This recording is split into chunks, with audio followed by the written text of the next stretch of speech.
Hello students, a very good morning to all. Welcome to the TSN online classes. Today I am going to explain class 10 science chapter number 16 and today topic is stakeholder of forest. In the previous video I will explain to you importance of the forest and it is a very important question. Now what is the means of the stakeholder? People who are associated with forest directly or indirectly are people living in and around forest depends on the forest for their livelihood. Industries who use the raw materials from forest for manufacturing paper, medicine and furniture etc.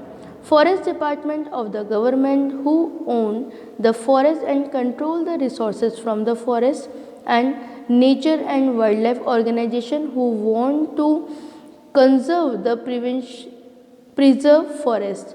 So stake कौन होते हैं बेटे? It's a very and the very important questions कि what you understand by the stakeholder. तो वो लोग जो कि डायरेक्टली और इनडायरेक्टली फॉरेस्ट के ऊपर डिपेंड हैं उन्हें हम स्टेक होल्डर्स कहते हैं, उन्हें हम फॉरेस्ट के स्टेक होल्डर्स कहते हैं. तो फर्स्ट तो वो लोग जो कि जंगलों में रहते हैं और जिन्होंने अपने जीवन का एक लंबा समय, जिनकी पीढ़ियां भी जंगलों में ही रहती आई है, जो फॉरेस्ट के अंदर रहते हुए आए हैं, उन्हें हम स्टेक होल्डर कहेंगे उनके. सेकंड, वो इंडस्ट्रीज जो कि फॉरेस्ट पर डिपेंड हैं, जैसे manufacturing of paper, medicine, furnitures, ये सब किस पर डिपेंड हैं? फॉरेस्ट पर डिपेंडेबल हैं ये इंडस्ट्री. तो ये जो इंडस्ट्री हैं वो भी स्टेक होल्डर्स कहलाएंगे. Forest department of the government who own the forest and control the resources from the forest. Forest से मिलने वाले रिसोर्सेज पे जो फॉरेस्ट डिपार्टमेंट कंट्रोल करता है वो भी स्टेक होल्डर कहलाएगा. And nature and the wildlife organisation, जितने भी वाइल्ड लाइफ ऑर्गेनाइजेशन हैं वो भी स्टेक होल्डर्स कहलाएंगे. नाउ कंजर्वेशन ऑफ फॉरेस्ट, जंगलों को कंजर्व करना बहुत ज़रूरी है. क्यों ज़रूरी है इसकी स्टडी हम करें. Forest can be conserved by afforestations, planting of more trees, preventing of reduced deforestation and preventing grazing by cattles, by setting up wildlife sanctuaries, national park and biosphere reserve et cetera. Undertaking social forestry program like Van Mahotsav, Chipko movements for planting and the protecting trees on a large scale. तो हम forest को किस तरीके से conserve कर सकते हैं, किस तरीके से हम उनका संरक्षण कर सकते हैं. तो वो है सबसे पहला कि हमें बहुत सारे प्लांट्स लगाने हैं, मोर एंड मोर प्लांटिंग हमें करनी है. दूसरा, डिफॉरेस्टेशन जो है इसे हमें रिड्यूस करना है. जो एनिमल्स को हम ग्रेसिंग के लिए लेके जाते हैं, चारा चराने के लिए जो हम लेके जाते हैं, तो वो हमें प्रिवेंटिंग करना है, preventing our grazing by cattles and by setting of the जो वाइल्ड लाइफ सेंचुरीज़ हैं, नेशनल पार्क हैं, बायोस्फीयर रिजर्व हैं, हम इनका और ज़्यादा से ज़्यादा निर्माण करके जंगलों को प्रिजर्व कर सकते हैं.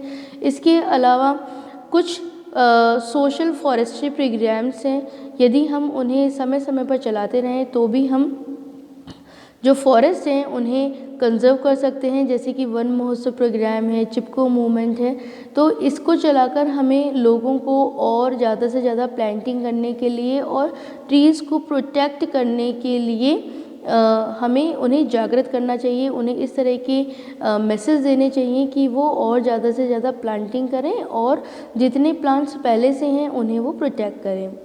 Now the next topic is wild life. What is the importance of the wildlife? Wildlife helps to preserve biodiversity. Wildlife जो है बेटा वो biodiversity को preserve करती है. Wildlife help to maintain food chain and food web. Wildlife food chain और food web को maintain करती हैं. We get useful product from wildlife like food, medicines, leather, bones, honey, lake, etc. हम बहुत सारे जो प्रोडक्ट हैं उनका वाइल्ड लाइफ से ही हमें मिलती हैं, जैसे कि फूड है, मेडिसिन्स है, लेदर है, बोन्स, हनी, ये सब हमें वाइल्ड लाइफ की ही देन है. अब कंजर्वेशन ऑफ वाइल्ड लाइफ को कंजर्व करना क्यों ज़रूरी है. Preserving the natural habitat of animals, हमें जो एनिमल्स की नेचुरल हैबिटेट है हमें उन्हें सुरक्षित रखना है। Banning poaching of the animals, protecting endangered species of the animals, वो स्पीशीज जो कि ख़त्म होने लगी हैं प्रकृति से, हमें उन्हें बचाना बहुत ज़रूरी है। Setting of wild life sanctuary, national park, biosphere reserve etcetera, और हमें ज़्यादा से ज़्यादा वाइल्ड लाइफ सेंचुरीज़ बनानी है, नेचुरल पार्क, बायोस्फीयर रिजर्व जो हैं हमें इन्हें और ज़्यादा से ज़्यादा इनका निर्माण करना है। Now the next topic is water. So what you understand by the water? Water is a natural habitat for aquatic organisms. Human activities are affecting that availability of the water and the causing pollution of the water bodies. बेटे water क्या है? पानी। पानी एक natural habitat के लिए water का होना बहुत ज़रूरी है। ये एक्वाटिक ऑर्गेनिजम्स के लिए एक नेचुरल हैबिटेट है। और आपने सुना ही होगा कि पानी के बिना जीवन जो है वो कुछ भी नहीं है ना। तो हमें हमारे डेली रूटीन के लिए, हमें जीवन के लिए पानी की बहुत आवश्यकता है, पीने के लिए, इसके अलावा हाउस होल्ड वर्क्स के लिए, कृषि के लिए, हमें सब कामों के लिए पानी की बहुत ही आवश्यकता है। तो इसके क्या क्या यूज़ हैं? Water is a basic necessity for all living things, जितनी भी लिविंग थिंग्स हैं उनके लिए पानी का होना बहुत ज़रूरी है। We use water for our daily needs, for agriculture, transportations and construction of the building, roads, dams et cetera. इन सब को बनाने के लिए हमें पानी की बहुत ज़रूरत होती है। Now what you understand by the dams? Dams क्या होते हैं बेटे? डैम्स की एडवांटेज और डिसएडवांटेज क्या है, इसके ऊपर बहुत ही इंपॉर्टेंट क्वेश्चन पुटअप होता है और 3 मार्क्स का जो क्वेश्चन है वो यहाँ से पुटअप होगा आपका। First advantage of damage is irrigation of crops, crops की सिंचाई के लिए, फसलों की सिंचाई के लिए डैम्स का होना बहुत ज़रूरी है। प्रोड्यूसिंग इलेक्ट्रिसिटी, इलेक्ट्रिसिटी को बनाने के लिए। Supply water two towns and cities, towns और सिटीज़ के अंदर जो वाटर की सप्लाई है वो करने के लिए। एंड टू कंट्रोल फ्लूड्स, और फ्लूड्स को कंट्रोल करने के लिए डैम्स का होना बहुत ज़रूरी है। Now what is the disadvantage of the dams? Social problems, economic problems and environmental problem. It's a very important question बेटे। So what's a social problem? is displace a large number of the people who have to be rehabilitated। जो लोग बहुत समय से एक जगह पर रह रहे हैं, तो डैम्स को बनाने के लिए हमें बहुत ज़्यादा ज़मीन की ज़रूरत होती है। उस कंडीशन में उन लोगों को वहाँ से हटाना पड़ता है और उन्हें दूसरी जगह पे बसाना पड़ता है। तो सबसे बड़ी प्रॉब्लम जो है वो यही है, एक सोशल प्रॉब्लम है कि जो पीपल हैं वो दूसरी जगह पे उनको पलायन करना पड़ता है। दूसरा economic problem, it is expensive and usage a hug amount of a public money. Economic problem यह है बेटी कि डैम्स को बनाने के लिए बहुत ज़्यादा अमाउंट की ज़रूरत होती है और इसमें एक बहुत बड़ा अमाउंट जो है वो जो ह्यूमन बीइंग हैं, जो पीपल हैं उस जगह के, उनको पे करना पड़ता है। मतलब कि हम जो टैक्स के रूप के अंदर दे रहे हैं, तो वो जो अमाउंट है वो बहुत ज़्यादा अमाउंट किसी डैम को बनाने के लिए लगाना पड़ता है। और the environmental problem is causes deforestation and less of the biodiversity. जैसे कि हमने अभी आगे पढ़ा कि जंगलों को बनाए रखने के लिए, फॉरेस्ट को बनाए रखने के लिए हमें डिफॉरेस्टेशन पे कंट्रोल करना होगा, लेकिन डैम्स बनाने के लिए एक लार्ज स्केल के ऊपर, जिस जगह के ऊपर डैम्स बनाया जा रहा है वहाँ के प्लांट्स को कट करना पड़ता है, उन्हें वहाँ से हटाना पड़ता है। तो इसकी वजह से वहाँ की जो बायोडाइवर्सिटी होती है वो बहुत ज़्यादा अफेक्टेड हो जाती है। तो ये एक एनवायरमेंटल प्रॉब्लम है डैम्स को बनाने के लिए। Now what is the water harvesting? Water harvesting क्या है? इसे हम रेन वाटर हार्वेस्टिंग के नाम से जानते हैं। Water harvesting is collecting and storing rain water for future use. Future use के लिए हम रेन वाटर का यूज़ करते हैं। The common method of the water harvesting are digging pits, ponds, lakes. तो वाटर हार्वेस्टिंग यानी कि बारिश के पानी को संचित करने के लिए हम क्या बनाते हैं? पॉन्ड्स बनाते हैं, लेक्स बनाते हैं।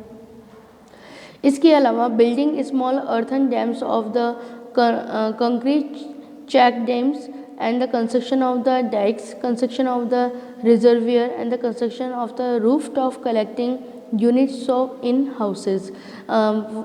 घरों में भी जो रेन वाटर है इसको प्रिज़र्व करने के लिए, इसको बहुत लंबे समय तक इसका उपयोग करने के लिए हम जो बारिश का पानी है उसे हम हार्वेस्ट करते हैं, उसे स्टोर करते हैं बाहर ऊपर की तरफ बड़ी बड़ी जो टैंक्स हैं वो बनाकर। Advantage of the underground water, underground water की क्या क्या एडवांटेज हैं? It does not evaporate easily, जो अंडरग्राउंड वाटर है वो ईजिली इवेपरेट नहीं होता। It spreads out recharge wells, ये कुओं में जो वाटर लेवल है उसको बढ़ाता है। It provide moisture for irrigation और क्रॉप्स के इरीगेशन के लिए मॉइस्चर उपलब्ध करवाता है। It does not gate polluted easily, ये जितना बाहर जो वाटर है वो जितना जल्दी पॉल्यूटेड हो जाता है तो जो अंडरग्राउंड वाटर है वो ईजिली पॉल्यूटेड नहीं होता। It does not provide breeding ground for mosquitoes and the house flies. जो ज़मीन के ऊपर पानी स्टोर करके रखते हैं बेटे, उसमें क्या होता है कि जो मॉस्किटोज़ हैं या जो हाउस फ्लाइज हैं वो एग दे देते हैं और वो बहुत ज़्यादा हो जाते हैं। तो जो अंडरग्राउंड वाटर है उसके अंदर जो मॉस्किटोज़ या हाउस फ्लाइज हैं वो नहीं होते हैं। तो यहाँ देखिए रेन वाटर हार्वेस्टिंग किस तरीके से की जाती है उसकी स्लाइड हमने आपको दिखाई है।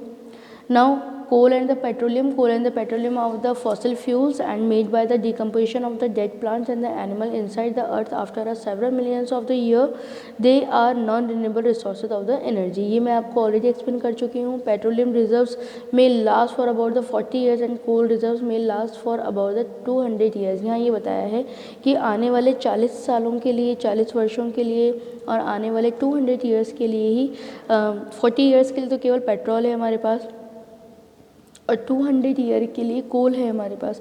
तो हमें इनका बहुत तरीके से इनका उपयोग करना है, मैनेज करके रखना है इन्हें। Coal and petroleum contain carbon, hydrogen, nitrogen and sulphur.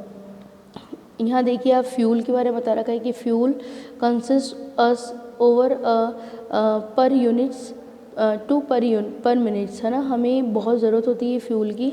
When they are burn they release carbon dioxide and oxides of the nitrogen and sulphur.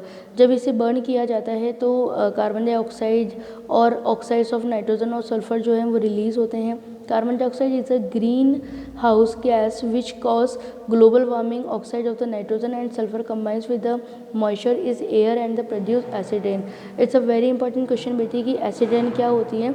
तो यहाँ बताया है कि जब हम फॉसिल फ्यूल्स को बर्न करते हैं तो जो इसके ऑक्साइड्स निकलते हैं प्रकृति में, तो जब बारिश का पानी जो है वो इससे कंबाइन हो जाता है तो क्या होता है कि एसिड रेन प्रोड्यूस होती है ना। इसे यहाँ ये भी बताया कि जो कार्बन डाइऑक्साइड गैस होती है वो ग्रीन हाउस गैस होती है और जो कि ग्लोबल वार्मिंग के लिए ज़िम्मेदार है। नाउ यहाँ पर आपको एसिड रेन का फॉर्मेशन हमने बताया है कि किस तरीके से एसिड रेन फॉर्म होती है। तो यहाँ पर जो व्हीकल्स दिखाए गए हैं आपको डोमेस्टिक यूज़ के लिए और ट्रांसपोर्ट में, इंडस्ट्री में जो हम फॉसिल फ्यूल्स काम में लेते हैं, इससे जो ऑक्साइड्स है ना, नाइट्रोजन के और सल्फ़र के जो ऑक्साइड हैं वो प्रकृति में रिलीज़ होते हैं और ये वाटर में, ये प्रकृति में उपलब्ध जो मॉइस्चर है उससे या जो वाटर है रेन वाटर जो है ये उससे कंबाइन हो जाते हैं और उसकी वजह से एसिड रेन फॉर्म होती है। ये एसिड रेन जब प्रकृति के अंदर आती है तो यहाँ की जो आर्टिकल्स हैं उनको बहुत नुकसान पहुँचाती हैं, जैसे कि जो बड़े बड़े ब्रिजेस हैं और इसके अलावा आगरा का जो ताजमहल है उसका जो येलोइश कलर हो गया है, उन सब का जो रीज़न है वो एसिड रेन है। Now the chapter is completed. I hope कि बहुत अच्छा लगा होगा आपको ये चैप्टर। बहुत से इंपॉर्टेंट क्वेश्चंस हमारे यहाँ पर इसमें पुटअप हो रहे हैं तो आप उनके अच्छे तरीके से स्टडी करें। Question answer I will be send in the group. Thank you very much students.